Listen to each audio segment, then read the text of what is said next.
Bonjour mes amis pour cette vidéo, quelque part coup de gueule, parce que là je ne comprends plus trop ce qui se passe avec les agriculteurs.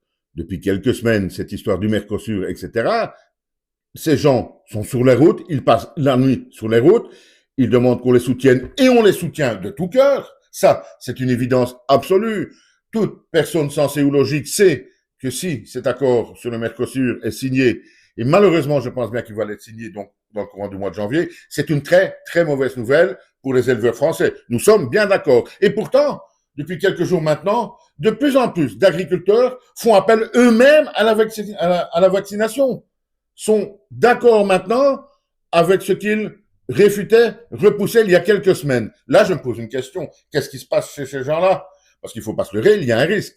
Plus vous allez vacciner des bovins avec donc le vaccin contre la dermatose, plus vous avez des chances qu'il y ait des vaches positives. C'est comme ça que ça fonctionne normalement avec les vaccins, que ce soit pour les animaux ou les humains.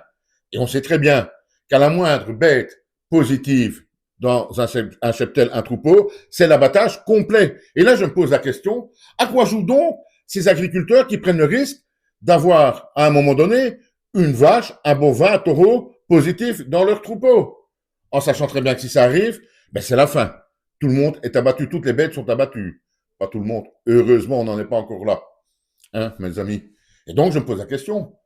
Quel est ce revirement de situation chez pas mal d'agriculteurs? Je ne le comprends pas. Moi, je suis des autres agriculteurs qui sont toujours sur les routes maintenant, mais je le prends pratiquement comme une trahison, parce que ça va amener une chose, ça va amener la division dans tout le secteur. Et sans unité, il n'y a pas de force, il n'y a pas de révolte possible, il n'y a pas de contestation possible. Donc ma question est, qu'est-ce qui a motivé tous ces éleveurs à maintenant changer d'avis et faire appel à la vaccination, comme on le voit dans pas mal de médias? Ces gens font maintenant appel à la vaccination et prennent donc un énorme risque.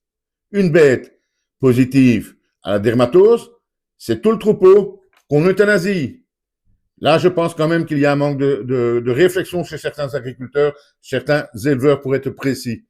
Par contre, tous ceux qui sont toujours dehors maintenant et qui luttent toujours pratiquement pour leur survie économique ont toujours mon énorme soutien et apportez-leur le vôtre également.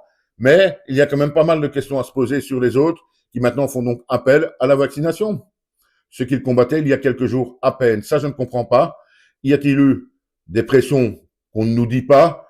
Y a-t-il eu, et ça sera encore pire, certains avantages qui seraient tombés si les animaux étaient vaccinés? Je n'en sais rien, ça ce sont des suppositions. Il n'y a pas de preuve de rien. Personne n'en parlera de toute façon, même si tel était le cas. Mais ma question est, à quoi jouent donc ceux qui, il y a quelques semaines, refusaient la vaccination, criaient au scandale donc de ces abattages de masse, et qui maintenant font eux-mêmes appel à la vaccination par les vétérinaires? Là, la question est posée. Dites-moi ce que vous en pensez. Que se passe-t-il dans cette division donc des éleveurs? Certains luttent toujours sur les autoroutes et ça c'est pas facile pour leur survie économique principalement bien entendu. Et d'autres prennent le risque de voir leur troupeau abattu et de mettre à mal tout le secteur. Là, la question est posée. Que se passe-t-il donc?